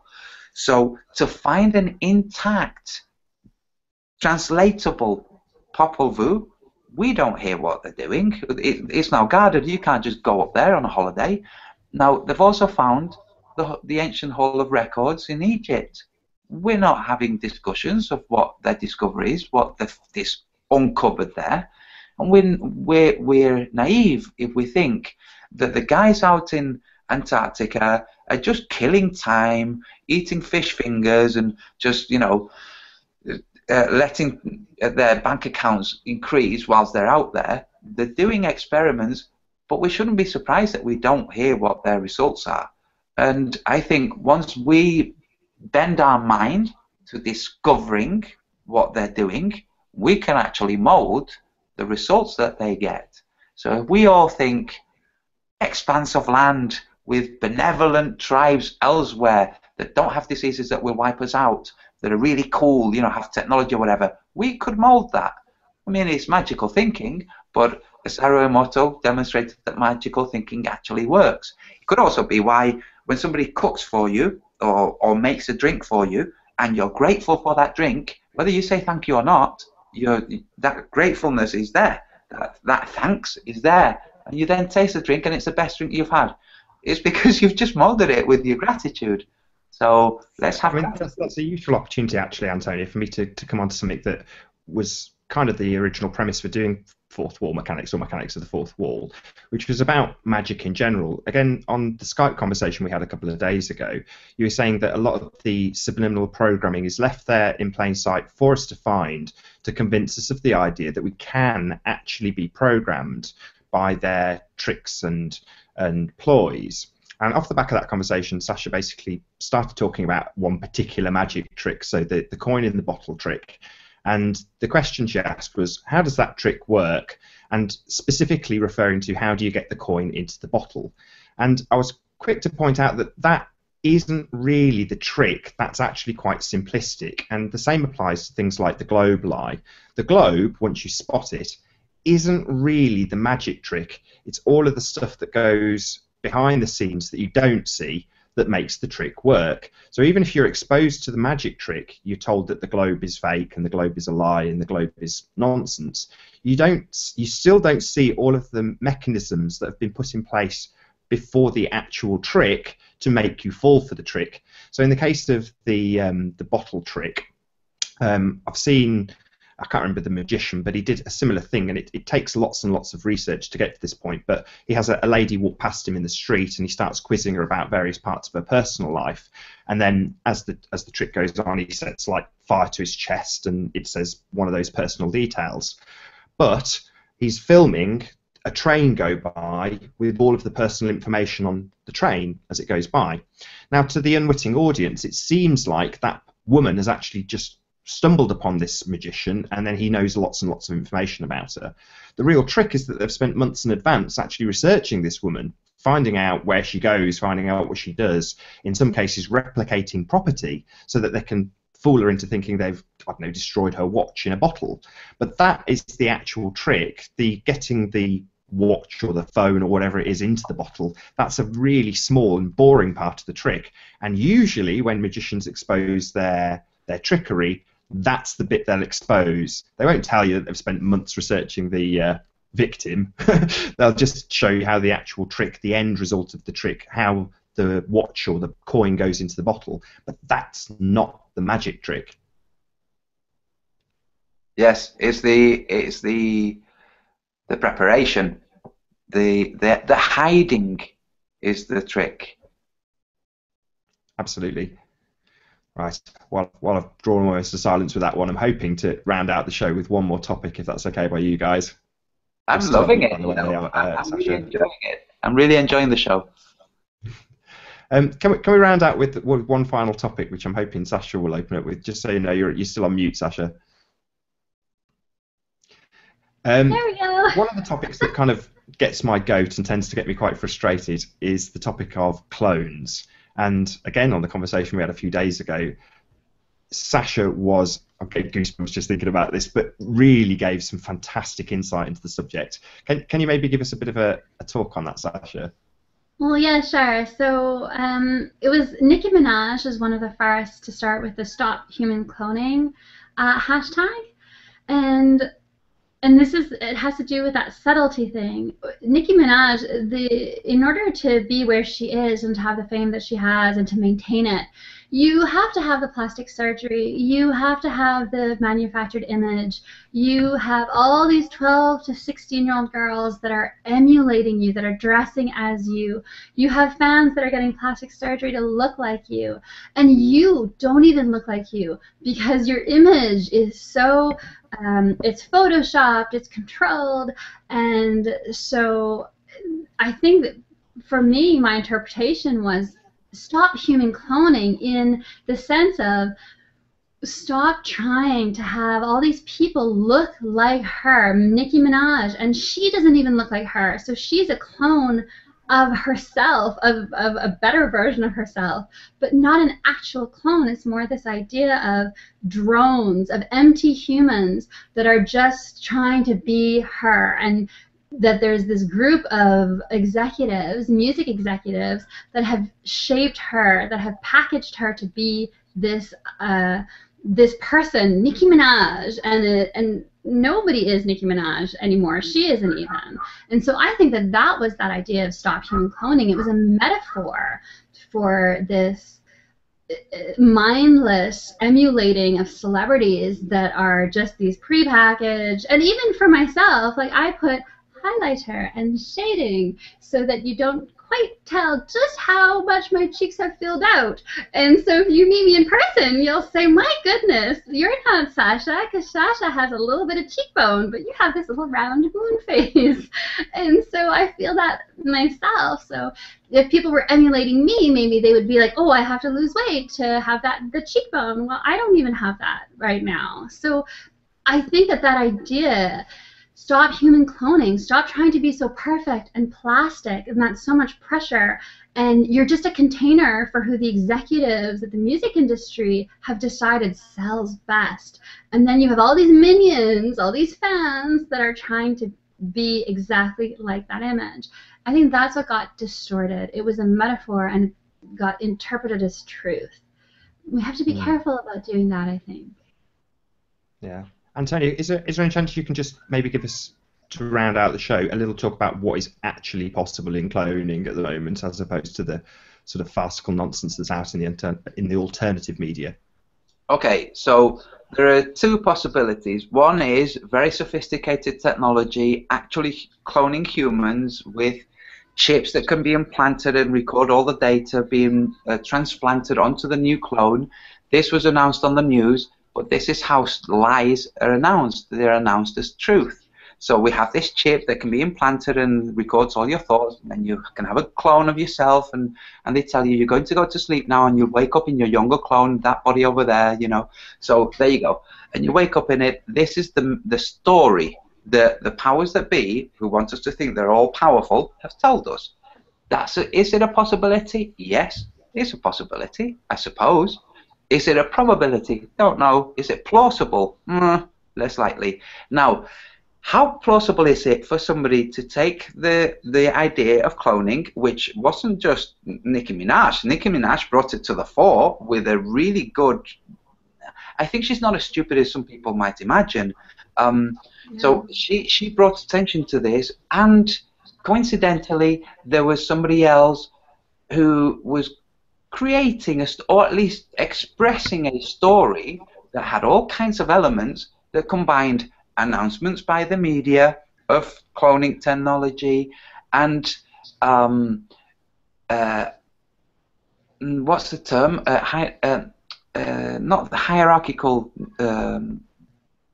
personalities. Sasha, what are they called? The archetypes. Sorry, and archetypes that we have. We have archetypal dreams. We have dreams that express archetypes and that are shared. Not so long ago, everybody was dreaming about being abducted by aliens.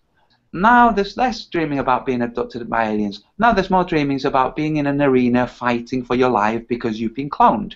Now this has been put out into the collective unconscious. Now, what's more likely, that there really are cloning centers and nothing has been heard apart from one individual who could be easily snuffed out if they wanted to, or that somebody just made this story? Given that Philip K. Dick wrote about clones in the past, lots of his elements have come to fruition, have become truth. So could they be clones? Yes. Could they be just a story? Yes. We don't know. But to assume that there's knowledge that we do know, I think that's a mistake. Like Sasha just said, we have to be careful. There are things, to be frank with all flat earthers, we know that we can know certain things, but these are things that we have direct access to and interaction with. Now, there are elements of those things that we can know that we don't fully understand, like the subtleties behind how they came to be, that we just discussed, you know, superpositional waves and events that don't coalesce until a certain point when our consciousness engages with it. So we know certain things, we can believe other things, but if we think that our belief is knowledge, then we've made a big mistake, because when we accept a belief as a knowledge, we cannot supplant it, because we cannot do it. It's not something that is doable from a human perspective. It's only doable by first removing the belief. So first doubt has to come, and then questioning, and then discovery of flaws, and all the things that help us remove the belief. What happened with all of us when we had the belief of the globe removed by the doubts that were brought to it with the videos we watched and the discussions we heard on the flat earth. When we assume that we know, but that knowledge turns out to be merely a belief, we've made a mistake, and we have to be really alert to this. So, for instance, going back to the beginning of tonight's show, Star Gods, Dan Pratt, other people out there know that Patricia Steer's a CIA agent and all kinds of other stuff. They know that all of us, because we've already mentioned that we've discussed things, you know, off camera, we know each other, we're acquainted due to the flat Earth, just like we'll converse with people in chat. You know, we feel like we know you, but just because somebody knows something doesn't mean that is actually something that's true and knowable. The only way for somebody to know that Patricia Steer is a CIA agent would be for them to also be a CIA agent. There's no chance they're going to know it by being a neighbor or by somebody gossiping about it in a cafe.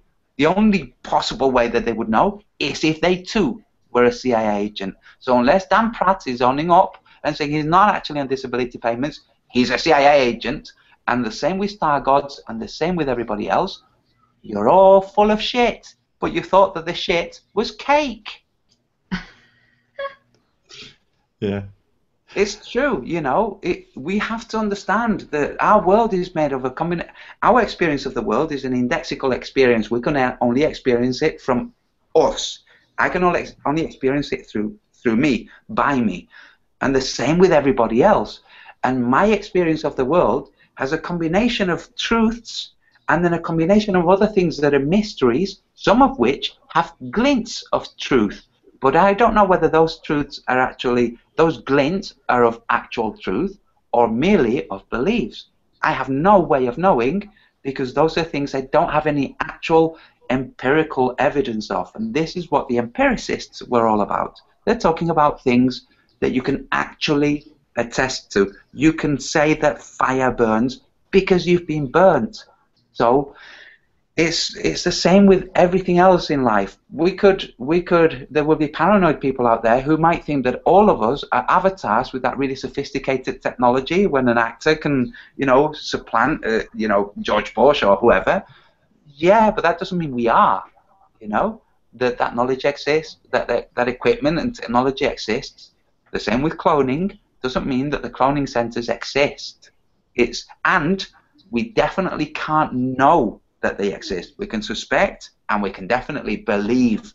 And people who think that the cloning is true, they believe that it's true. They can't know that it's true. So it's still a big question. This world is full of questions and mysteries, and it takes questioning to find the answers. If you don't do the questioning, you're not going to find the answers. If somebody brought you the answer and you had a belief in there where that answer would fit, it's not going to fit because it's already taken with the belief.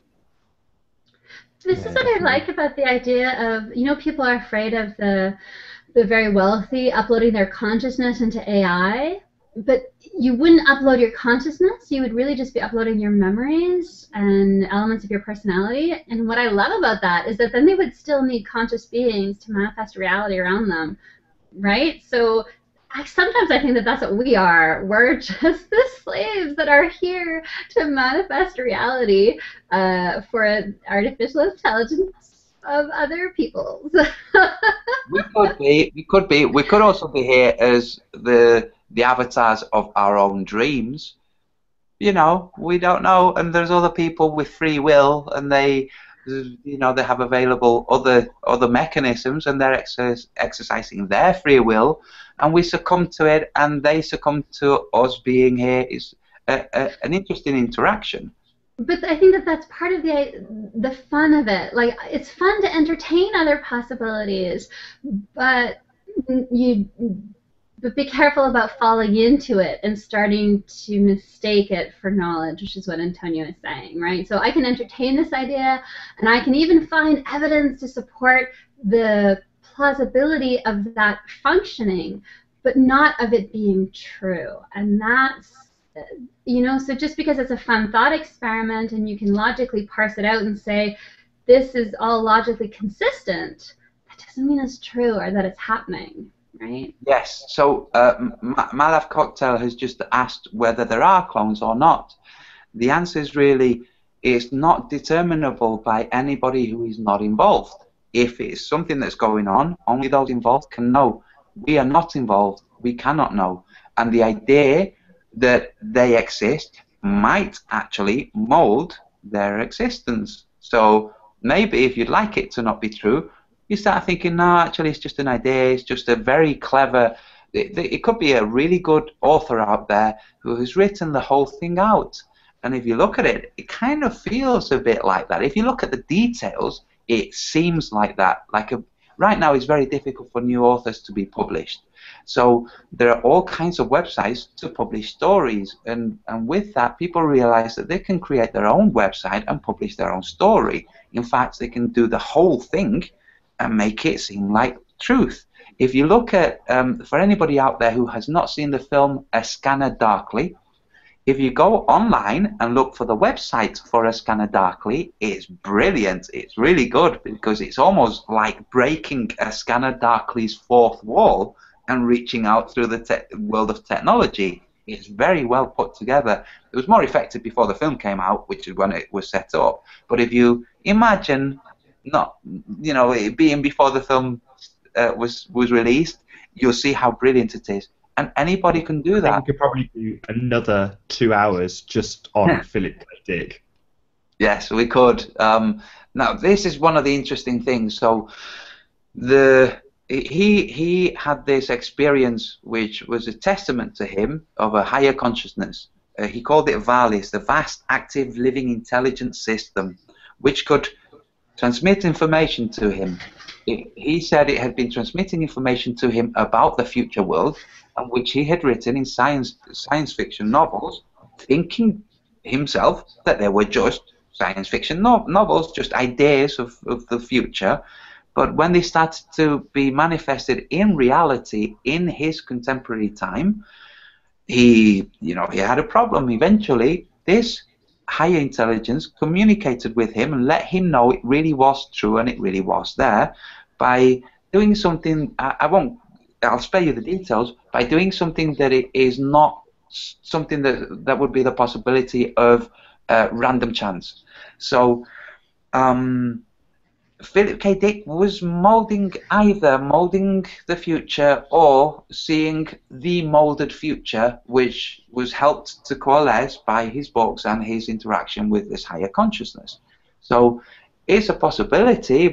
If we start to think of cloning as a really benevolent thing, that's really great, and that all of the stories about all the torture and the murder and the rape and all of those things are just created by an author, I don't know, we can follow that avenue. I'm sure eventually we'll get to the point where we might have such technology. Well, the one thing that I will say, Antonio, is that this narrative is definitely out there in the mainstream media. You've only got to look at things like American Dad or pretty much anything by Seth MacFarlane, and you'll find cloning rife throughout it. Before we wrap up, guys, was there anything you wanted to add, Sasha? And as I say, we could easily spend another 2 hours on Philip K. Dick, but was there anything you wanted to add before we round out the show? No, I think it's wonderful that we're starting to have these conversations of related concepts, but that we're allowing ourselves to play with other ideas. I think this has been really great. The other thing that I think is one of the assets of the Flat Earth community is that we are flexible thinkers and that we're not constrained by a dogmatic sense of what has to be real.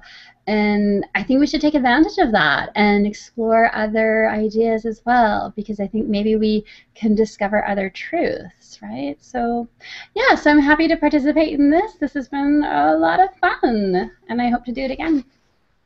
Superb. Antonio, you got any final thoughts before we round out? Yes. One is I'm sure that we'll have you again because I'm sure it will be popular and it's fun. It's fun for us, and I'm pretty sure. Well, I hope it's fun for others. My last thought would be to urge people to consider their actions. Consider their actions, the repercussions of their actions. If the intent is malevolent, the person that's going to suffer most from that intent is yourself. This is written in magic with the whole, what you send out, you get back threefold. But consider your actions, your interaction with the world that we live in, dictated by you, not dictated by others. So you can have problems and you can face things that are a horror, but your interaction with the world, as far as you can dictate, are dictated by you, and the repercussions will come to you. I don't mean this as as a warning, it's just a statement of fact. If you have bitterness in your heart, you will send bitterness out and you will receive bitterness. If you want to stop having bitterness in your heart, all you have to do is, first of all, realize that you have bitterness in your heart. Once you realize this, you've started to open the package that you can start to empty. But you'll never do it if you don't realize. So be conscious of your actions. Yeah, definitely. Success breeds success. Happiness breeds happiness. Antonio Subratz, thank you very much for joining us today on Mechanics of the Fourth Wall. My pleasure. And Sasha, otherwise known as Orphan Red, also thank you very much for joining us this evening, or this morning for you. Thank you so much for having me. And to all of you in chat, thank you very much for joining us. This has been Mechanics of the Fourth Wall. I've been Nathan Oakley. I'll see you all in the next video.